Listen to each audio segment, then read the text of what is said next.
काफी जिला साउथ में शीशे कैफेज की बहुतात। कराची से खबर आपको दे रहे हैं, पुलिस की सरपरस्ती में शीशा कैफे का मकरू धंधा जारी है।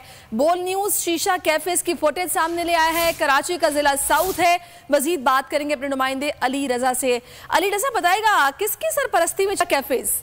जी बिल्कुल, डिस्ट्रिक्ट साउथ का ये इलाका है, जिला है, जहाँ पर मुख्तलिफ कैफेज जो हैं वो खुलेआम अपने शीशे की फरोख्त में जो है वो जारी है। इस मकरू धंधे के अंदर जराए बताते हैं कि मुकम्मल आशीर्वाद जो है वो हासिल होता है थानों का, और मुख्तलिफ मुबैना तौर पर बीट जो है वो जमा की जाती है, और ये बीट जो है वो हज़ारों में नहीं बल्कि लाखों में है। मुख्तलिफ मुकामात हैं जहाँ पर ये शीशा कैफे नौजवान नस्ल के जिस्म के अंदर जहर घोल रहे हैं। और सिर्फ इतना ही नहीं, मुख्तलिफ मुकामात खुले आम दो दरिया पर रेस्टोरेंट कायम है, वहाँ पर ये शीशे चल रहे हैं। ब्लॉक 2 है क्लिफ्टन का, वहाँ पर मुतादिद रेस्टोरेंट रहते हैं जहाँ पर खुलेआम जो है वो नौजवान नस्ल। ठीक है, बहुत शुक्रिया।